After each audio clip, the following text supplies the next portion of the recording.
these stories have power. These stories can connect. These stories can motivate. These stories can relate. These stories can break people out of a funk, can flip where they feel like there's no way out into actually a superpower. You're a man living in the modern world in a time when men and manhood are not what they once were. You live life on your own terms. You're self-sufficient. You think for yourself and you march to the beat of your own drum. When life knocks you down, you get back up because in your gut, you know that's what men do.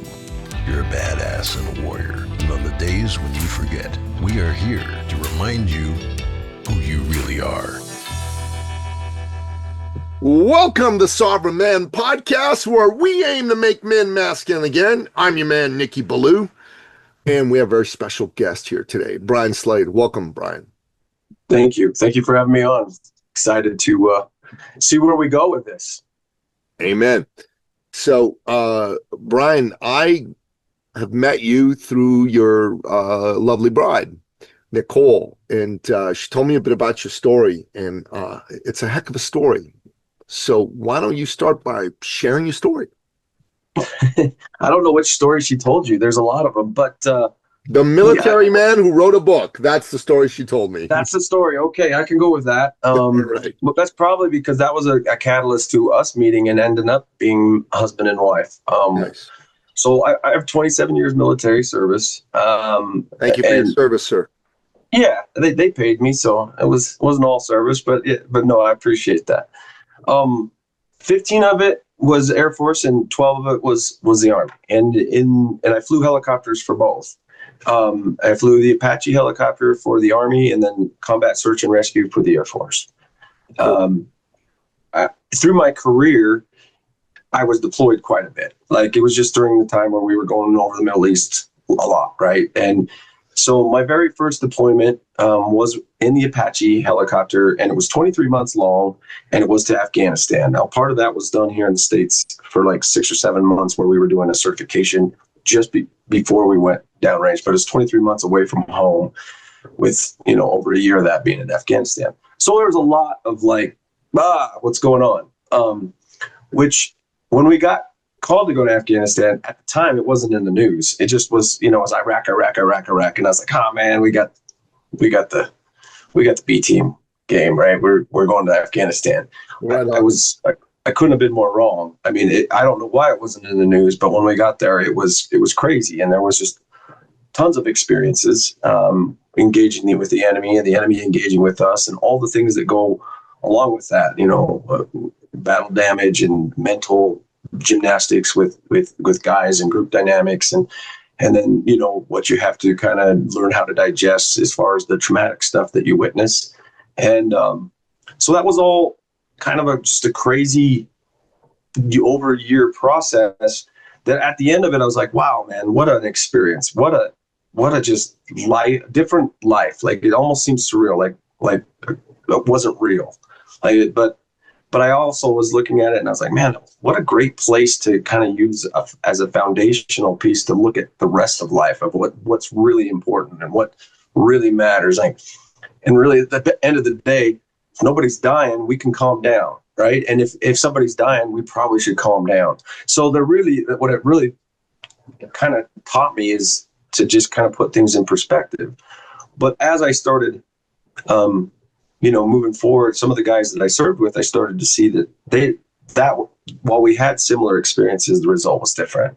And those traumatic experiences were not seen as a foundation to stand upon, but off as a weight. And there's no fault to them at all. It's just, there's not everybody understands, not everybody knows how to digest certain situations, but trauma really is just untapped power. I mean, it's an experience that if we digest the right way can be our superpower, but if we digest the wrong way can push. I've had buddies who have actually, decided that there was no other way out except for to take their own life because of these experiences and not digesting them correctly. That's all. And so no blame, no nothing there. It's just a matter of knowing how to do it. And because of how I was raised and certain other things, there was things that that I was doing that were helping me to grow from that experience and experience post-traumatic stress growth rather than post-traumatic stress, whatever you want the D to stand for. Some people say disorder, some people say damage, some people what, but really it's just post-traumatic stress, and what you do with it from there is can be up to you. And so when I got home, the difference in how people were the results, the difference in results from the same experiences was something that didn't sit well with me. And especially when I saw friends that were really suffering, strong guys. I mean, dudes that you're like, man, I never would have thought this would have derailed them, just like, and it did. And because it is a powerful experience, it just wasn't filed correctly. So I got with people that were way smarter than me, and I was like, look, why is this? And they kind of, they had me drill down into what I was doing and how come I had a different experience. And some of the things that I was doing, you could teach, right? You could teach and you could learn. And some of the things can help you prepare. Also, those same things can help you repair. And so I felt like I needed to do something with that. And I didn't know what, but years later, I was at a Utah Jazz game in a halftime show, and they were giving me a Distinguished Flying Cross for a crazy experience that I had downrange. And that's a big deal, brother. The DFC is a big deal.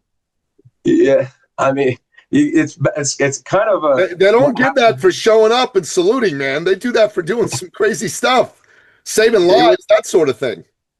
It was a crazy experience, and being in the wrong place and at that time, and then getting out is what they're like. Okay, he made it out. Good job. Here you go. No, brother, I'm 1,000% certain you're being beyond modest by saying that.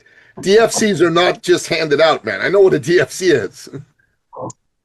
Well, thank you. I appreciate it. And honestly, when they were presenting this at the halftime of the Jazz show, when they were presenting it, I was like, I don't want to go. That sounds weird to go out there at a halftime to get an award, but it was a senator that had to present it. So of course they want to be in the halftime show. Yeah, of course they do. Maximum exposure for their reelection campaign. Exactly. And so I was like, all right, that's fine. And my son loved basketball. I was like, he gets to come see the game, and all my family came too, that's good. It was during Christmas time. So this is what's so cool about my family. I purposely did not tell them until like a day or two before, because I didn't want to wreck their Christmas time. I was, oh, you can't make it, and you got plans. That's fine. They all changed their plans and showed up. All of them did. Of course they did. I would have. It was, I wasn't expecting that, but I was very grateful. But as I walked out there, it was overwhelming because the crowd, they read the citation, right? They were reading it on the loudspeaker and their jumbotron and all that stuff, and the words were up there, and everybody just stood up and they were just screaming and just clapping. And as I was walking out, I was like, they don't know who I am. They don't know anything. They just know this story that's being presented to them, and they have patriotism, and they have these other things, and it was just very powerful. And it hit me that these stories have power, right? These stories can connect. These stories can motivate. These stories can relate. These stories can break people out of a funk, can flip that thing that I was talking about where they feel like there's no way out into actually a superpower. And so that's one that kind of really hit me. I said, I've never had a desire to be an author. I never did, but I was like, this is a way to do it. I can write a book. I can get the stories out there, and from the stories we can build a training. And from the training, we can make a difference, right? And so that's what I did. I started writing a book, and to chronicle that first deployment. I've had several deployments since, and I chronicled that. And there was crazy experiences in that. I got shot down. Like things happened. Like in my co-pilot got wounded in the cockpit, and Jesus. At the same time he took a round and almost blew his leg off. We lost an engine, and then we lost flight controls all at the same time. And things like that were experiences that you could build on. I could tell you. But what's the name of your book? My book is called Cleared Hot. Do you have a copy of it there that you can show on air? I do. Just a second. All right. Go ahead and get that. That'd be awesome. I don't know if it'll blur out or not, but No, yeah, it's cleared hot. Okay, great. Awesome, man. So Brian, I collect signed copies of books by authors. So I want a signed copy of that book, brother. no problem. No Your problem. story's powerful. I would just say, like, putting on my my kind of advisor and coach hat to thought leaders who have a powerful message that they're bringing to the marketplace. I'd say, wow, just get deeper into some of the details, because that's what people connect to, right? People connect to stories. The human condition is based on stories. People don't connect to like, you should do this, you should do that, generalities. But if you tell them a story, that story will drive that home more powerfully than anything could. So, if you don't mind me asking, brother, what happened that had the military decide to give you a DFC? What was going on? What was that experience? What exactly happened? So I started to allude to it. It was, it was that experience that, we were asked to do the biggest air assault in Afghanistan history at that point. I don't know if there's been a bigger one since, but to that point in 2006, 2007, there hadn't been. And what that means is we're going to put a bunch of guys on the ground that are going to go take down a known Taliban stronghold, right? And to do that, the Apaches were going to be security. Not only security, we're going to go in and we're going to make sure the place is safe for all the other helicopters that come in. So we literally were the first on site to this known hostile area that had been there for years. Like, it's just been a place that's kind of been, hey, we'll get to that. We'll get to that when it's time. And it finally came time, and we called it the Big Mish. And so we rolled in to clear that whole area. And on the intel brief, they actually said, we assessed that we'll probably lose a helicopter on this. And usually we're like, oh, that's not acceptable. But there was enough of a strategic advantage to take this down that I guess the higher up said, it's okay, it's an acceptable risk, we'll go out there. And the most likely one to get shot down are going to be us, because we're first in, stay overhead, and now we have the most weaponry too, so that's good. But that was the assessment going in. So we went in, and I was in the very first helicopter, and because I was the company commander. So these are the type of missions that you don't ask somebody else to lead from the front. No. When there's a chance of getting shot down, you gotta say, hey guys, we're gonna go do this, but I'm not gonna do it from back here. I'm gonna go first, lead from the front, yeah. And then we'll rotate, and we did. We rotated, and we went. It's kind of funny. I had a great commander and his S3, which was the operations guy, and he came up to me and he goes, hey, I don't think I have to tell you this, but on this mission, commander should go. And I was like, I'm already slated to go. I'm going on it. So we went, and honestly, the first night, pretty uneventful. We had an RPG shot at us. We had some other small arms shot at us. We engaged them. We didn't come home with any holes or anything. Actually, I think my wingman did get a couple holes, but nothing significant. And that first night was actually relatively, we thought it would be worse, right? And so, like, okay, maybe it's not going to be so bad, but we were going to be on, this is a 2-week operation. So we're staying on station nonstop for 2 weeks. So about 12 hours later, I was rolling back in the daytime, and I had a new co-pilot and everything, and we rolled in there, and now we're in the daytime, and they're in the they've got this city kind of, they're getting around it and circling. They've been taking fire. They've been engaging and doing these things, and our Apaches have shot some enemy here and there, but not a lot. Not a lot was going on. And so when we got there, they said, hey, we got enemy in the tree line. We're taking fire from this direction. We'd like you guys to engage. I said, okay. So we rolled in, and I was in the lead. So as I rolled, my co-pilot just started screaming. And at the same time he started screaming, we call it bitch and Betty. So altitude low, I don't know, rotor RPM low, rotor being low, which, the spinny thing's what keeps you in the air. And that rotor, Yeah. That's not good. yeah, it's not a good thing. So him screaming was not priority one, right? And then when I went to, the helicopter was in bank and we're slicing towards the ground and our rotor's slowing down. So him screaming is not only not priority one, but when I went to use the flight controls, they were jammed. And so I have rotor slowing down and I have no flight controls, and we're about 300 feet now at 150 and falling, right? So there's not a lot of time to figure this out. And so in the Apache, there's a backup control system, but you have to break the controls mechanically to go to a fly-by-wire, which is kind of like a sloppy manual. It's like if you have no power steering in your car, kind of like that. So that's the first thing I did, is I broke that over because I can't do anything if I don't have flight controls.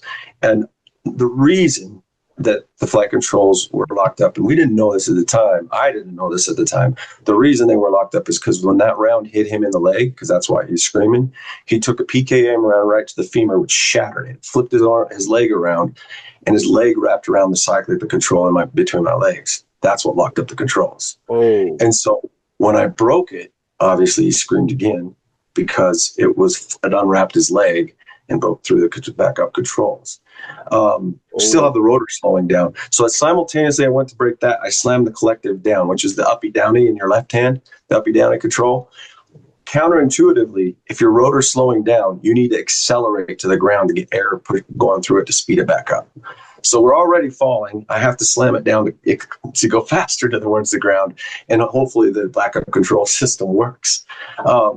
I remember when I did it, it's all happened in a fraction of a second. But I remember when I did it, I remember thinking, please work as advertised. Because work as advertised, yeah.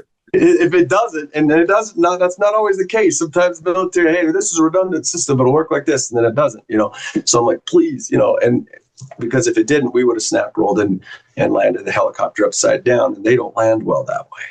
So I've heard landing on rotors, bad idea. Yep. It makes you the first one to the scene of the crash. That's for sure. Yeah. So we did ride it. And now I don't have power. I'm trying to eke out power because I only have one engine. The reason the rotor got slowed down is because they had shot out an engine.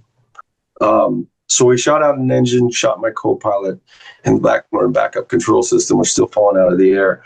And so I need to nose it over to continue this, get enough airspeed to where we become efficient enough to fly with one engine. I also punched the wing stores to drop all the weights and, all the weapons. I guess losing weight made us more efficient. I can't shoot anything now, but that's not the priority. And so everything came off, and we were able to maintain aircraft control and then fly back. And it was a 30-minute flight where I talked with my co-pilot about, getting his first aid because he's got a big hole in his leg, and get his leg wrapped up and then keep the aircraft in the air, which did not want to stay in the air because we were right on that edge of not enough power. So we were just kind of messing with it, and I had to fly it with backup control. So it was kind of like, it was kind of sloppy at the same time. And because we were power limited, you can't come to a hover. Hover's the most inefficient way for a helicopter to fly. You need the most power to hover. So we're going to have to roll this thing on like a plane. We can't go super fast because we don't have enough power. We can't go super slow because we don't have enough power. You just have to keep it in this little margin and roll it on.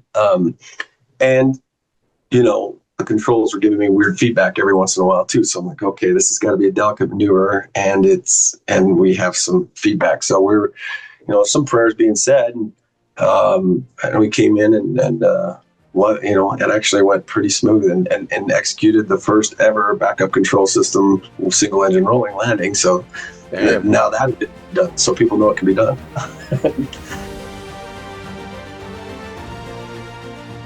Historical first. I'm sure you'd have preferred not to have been historical first. Yeah, and I wouldn't have raised my hand to be that guy, but sometimes you're chosen, you don't choose. And but we declared an emergency, and we had to have, the search and rescue. Unfortunately, they were on the wrong side of the runway when I landed, and so when I shut it down and opened the canopy, and I was the fire rescue wasn't there yet, so I opened my co-pilot's canopy and unstrapped him and forklifted him out. And as I forklifted him out, they were running up, and they pulled out, and his leg that had been shot was on this side, and it came out right in front of me, and there was just this gaping hole and muscles hanging, and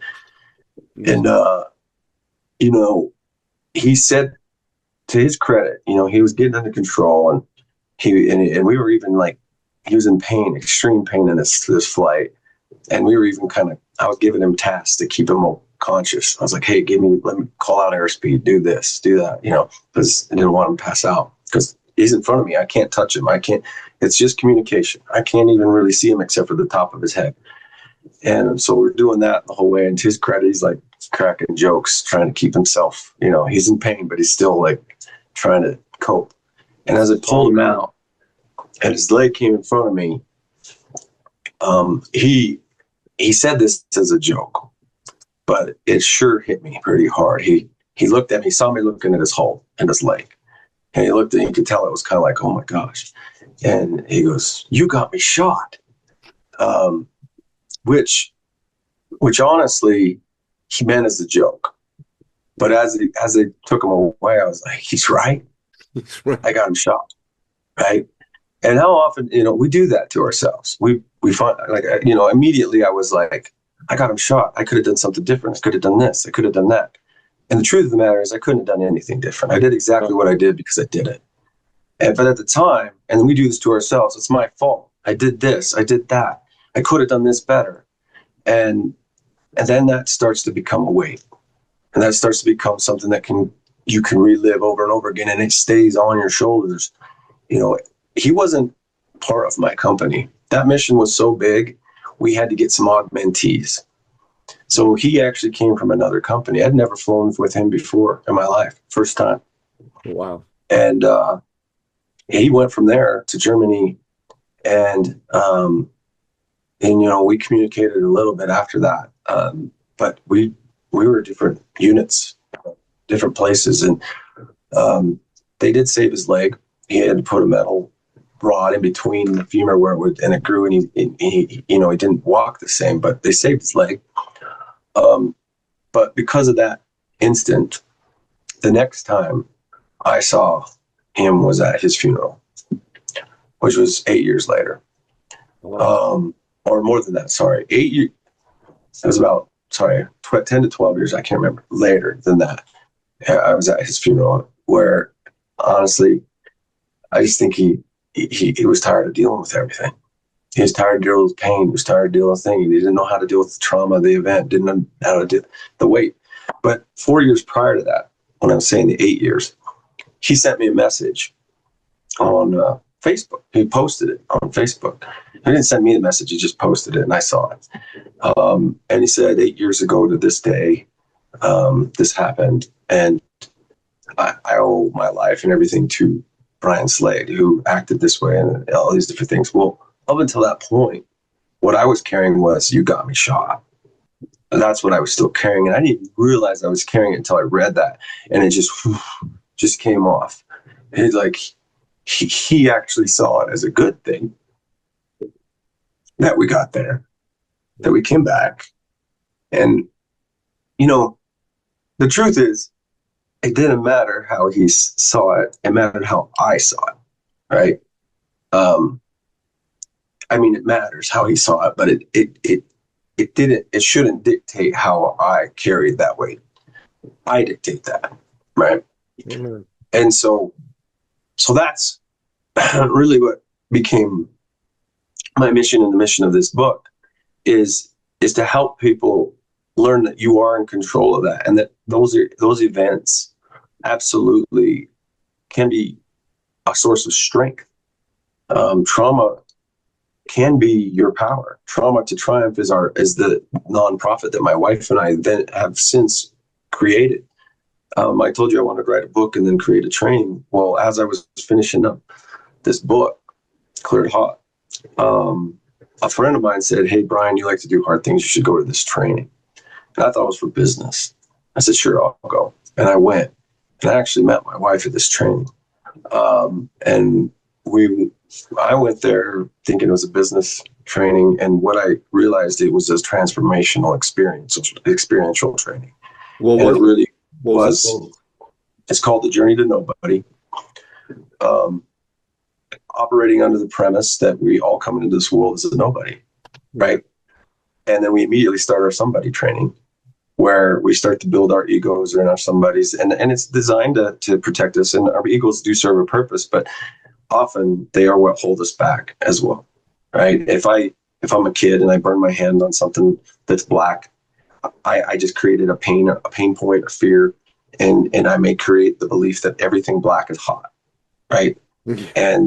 And then from there, I start to avoid. My behavior becomes I avoid anything black, right? Anything black I'm avoiding, but by focusing on that, I'm immediately attracting black into my life, right? That's just how it Law works. Law of attraction. Absolutely. What you focus on, they don't understand if it's a don't want or I do want. Your energy is focused on that. That's what you're going to attract.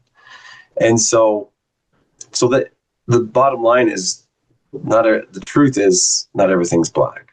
I mean, not everything's hot that's black. Not everything black is hot, right? So we create these meanings to things, and we embrace these stories, and they shape our lives, and they hold us back to limiting beliefs, right? And that's what this training really did, is help people identify where their limiting beliefs are, where their power truly lies, or where we create our reality, right? And so going through this training, and I'm like, after I left the training and started thinking, I was like, that's the training I want to create. It's already existing. So I went to the facilitator and I said, look, would you be interested in partnering up? I'd like to do this for vets and first responders. I mean, it's for anybody, but I obviously had a soft spot in that area. And he said, absolutely. Absolutely. And I met Nicole in the training, who was there for a completely different reason than me. That this training does an amazing job of meeting you where you're at. And honestly, so ever since then, we have been involved with this training, and we have a nonprofit called Trauma to Triumph that helps to fund people that can't afford the training. It's very reasonably priced, but at the same time, we're all in different financial situations. So we wouldn't want money to be a reason that people wouldn't be able to experience this, because it truly is powerful. I had a friend go through, this was years ago, 4 years ago now, I think. And Nicole actually helped me finish the book. So Great, I had her read it before it was published. Yeah. And she gave me some insights and stuff. And she'll tell you that was part of the reason she was attracted to me. I think it was my biceps, but my biceps. I love it. No, they're not. You married a good one, buddy. Oh, I know. Married a good one. I done well. I done good. But yeah, that's one of the experiences that I wrote about. There was a lot of them like that. That's the thing is, you say they give DFCs for the things that they do, but at the same time, I had lots of experiences similar to that. And it's just where it's at, right place, wrong time. And there's a lot of guys that have experienced similar things that didn't get that. It's just, that wasn't a big mission, and there was a lot of things that happened at once, and there was visibility on it. And so that's what happened. But all of that visibility is worth nothing if I keep that story to myself, right? It's not worth nothing. It helps me, but it seems like kind of a waste if it only helps me. I shouldn't say that. It's not a waste. No, it's not a waste. It's not a waste. But it could be so much more. So here's a few thoughts. First of all, from the way you told me the story, you saved that man's life. Like that, straight up, you saved his life. If it was not him and someone else was in that seat and the enemy decided to shoot the same way, that other fellow would have had his leg get hit by that round.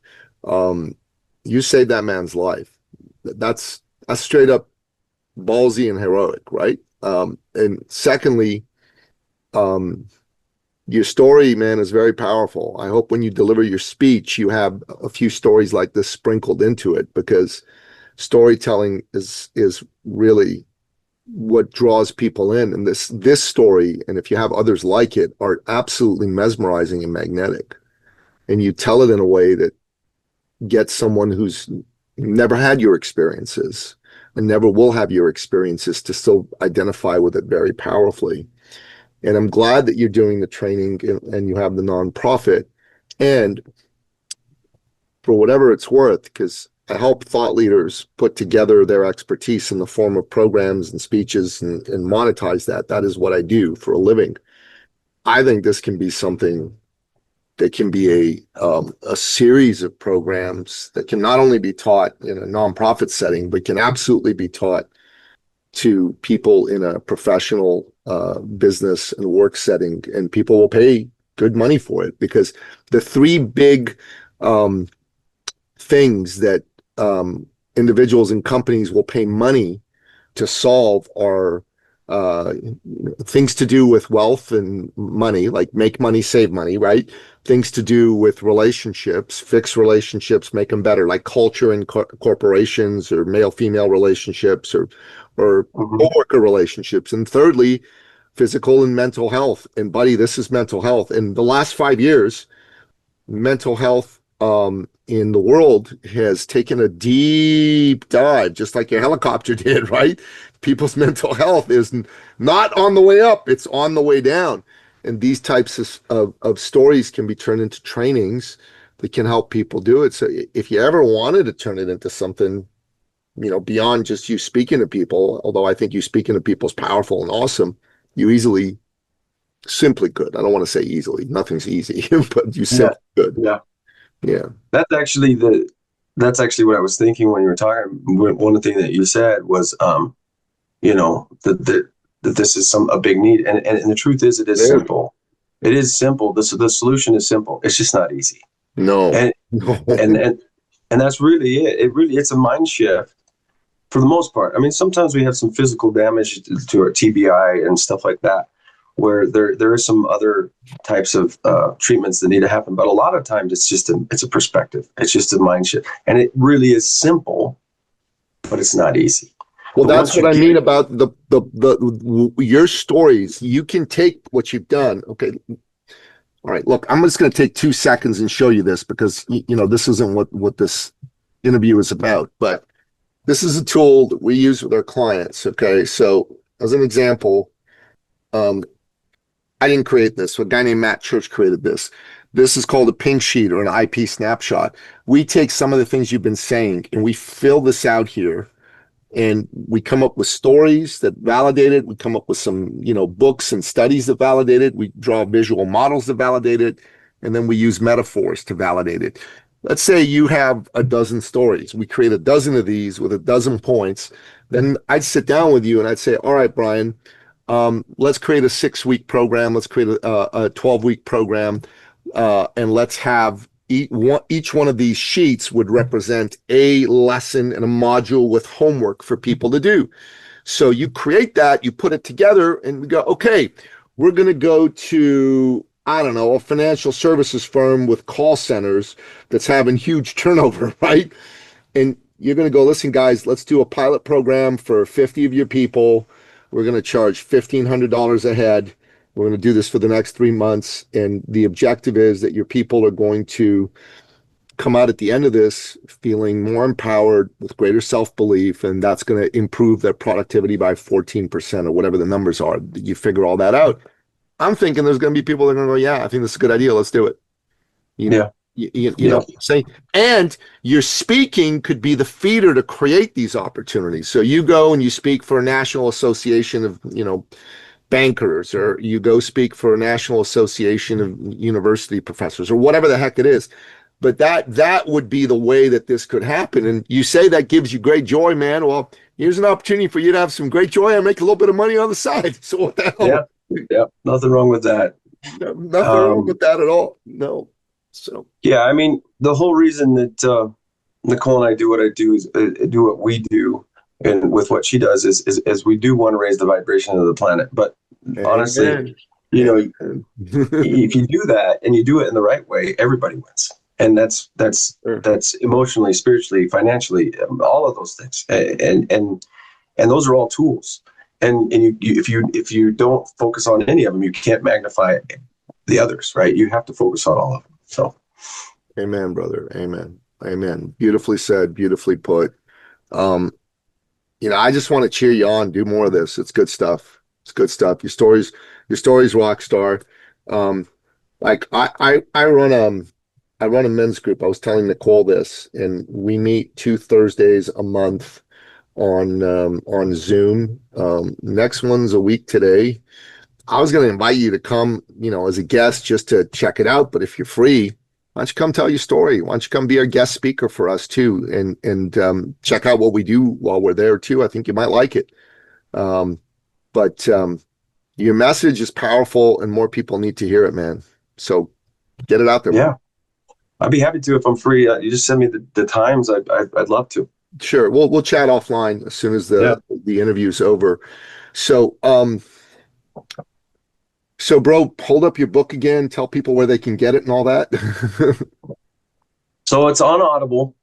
So if you're not a reader, it's on Audible as well. I had to make the Audible one because I listen to books, and so I'm like, I'm missing out on all the me's out there.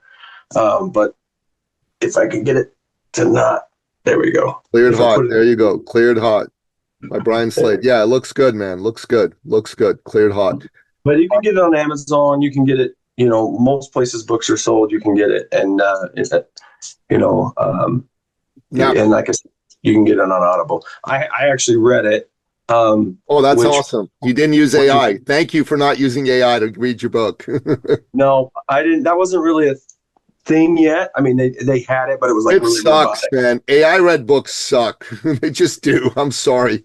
They're brutal. Well, I'll tell you the truth. The first version of me reading this sucked as well. My brother that you just met, Nate, he was one that's like, hey, you got to read your own book because, nobody's going to do your stories justice like you do. And I was like, no, I go, telling a story is different than reading and making it sound good. And there's two different skill sets. And he's like, well, I think you should do it. So I was like, well, I'll try.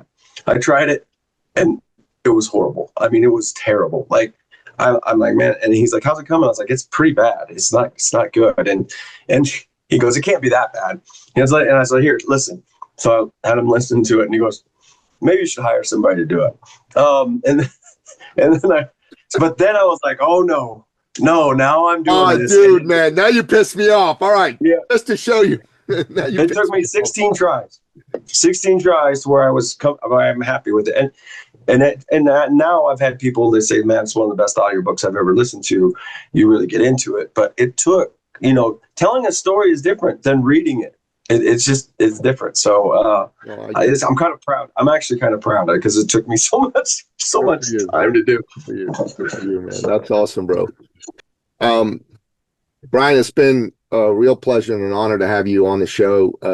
Thank you for sharing your story with us. And,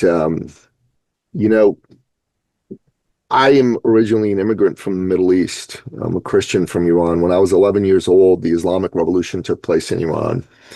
And there were gun battles going on in the streets near our home. And one day, there was a loud crash through our living room window, and something landed near my feet. I looked down, and I didn't know it at the time because I'm an 11-year-old kid. But it was a Molotov cocktail with a burning wick right next to my foot. And I'm just rooted there, and I'm not doing anything. My dad sees it, grabs it, pulls out the wick. And so that's why I'm alive today, and he looks at the bottle, and there's a note taped to it that says, die, Christian scum. And that's when my mom and dad decided that they were going to move my brothers and I out of Iran and bring us to the free West. And it took about 4 years for the whole process to happen, leaving Iran, going to Greece, then Greece to Canada, where I now live. And, I'm a kid. I don't want to leave my home. I don't want to leave my friends. I don't get why we had to. But as time goes on, I started to see the incredible beauty of the system of free countries, free societies, where you could go out and say what you wanted about the leader of the nation. You're not going to have a knock on your door in the middle of the night, dragging you and your family away and shooting you dead after torturing you. And that freedom, that blanket of freedom, is provided by brave men like you who put their lives on the line so the rest of us can sleep quietly and enjoy the blessings of liberty. But I just want you to know, I'm saying this to you, but I'm saying this to you on behalf of every man, every woman who's ever fought, bled, and died, so people like me can live free. Thank you doesn't even begin to cover it. I appreciate that, and I appreciate you sharing that story. I mean, that's also a perspective that a lot of us as Americans don't get. Like, you experience something as an 11-year-old that, you know, is giving you, that can be your source of strength right there. You know, like that's a pretty significant experience as an 11-year-old kid. Amen. And from that you can build a whole foundation. So amen. I appreciate you sharing. Yeah, amen, brother. All right, man. Thank you for listening to the Sovereign Man Podcast. If you're ready to take charge of your life and become the man you've always wanted to be, we invite you to join the movement at sovereignman.ca.